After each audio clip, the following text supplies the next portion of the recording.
Hi friends, అందరికీ good morning అండి. ఇవాళ శుక్రవారం కదా, 3:30కే లేసానండి. కానీ పనంతా అయిపోయేలోపు 4:30 అయిపోయిందనమాట. ఇంకా బయట ఊడ్చి తుడిచి ఇంకా అయితే తలుపు అయితే వేసుకున్నాను అనమాట. ఎందుకంటే చీకటిగా ఉంటుంది కదా అని చెప్పేసి.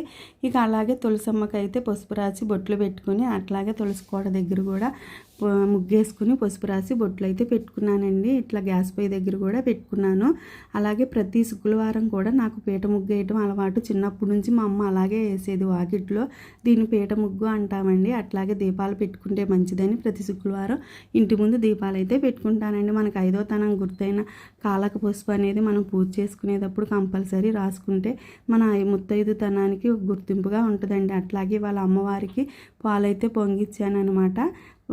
పొంగలి నైవేద్యం చేసుకుని తులసికోట దగ్గర అయితే ఫస్ట్ పూజ అయితే చేసుకుని ఆ అమ్మవారికి అయితే నేను నీళ్లు పోసుకుని తర్వాత హారతి అయితే ఇచ్చుకున్నాను.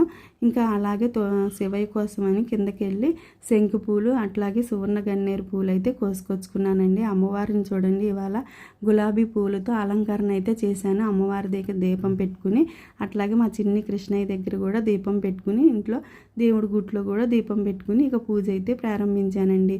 ఈరోజు శివయ్యకి అభిషేకం, ఏకాదశి ఆరుద్ర నక్షత్రం కదా, అందుకని శివయ్యకి అభిషేకం చేసుకుని తర్వాత అమ్మవారికి కుంకుమార్చనతో పూజ అయితే చేసుకున్నాను. అట్లాగే లక్ష్మీదేవికి పువ్వులతో అష్టోత్తరం చేసుకున్నానండి.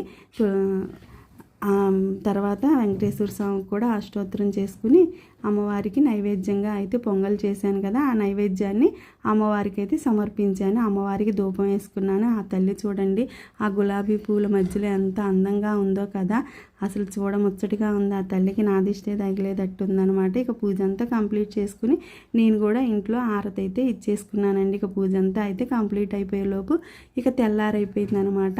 ఇంక ఈరోజు శుక్రవారం పూజ అయితే ఇలా ముగిసింది. మీ అందరికి కనుక నచ్చితే లైక్ చేయండి, షేర్ చేయండి, సబ్స్క్రైబ్ చేయండి.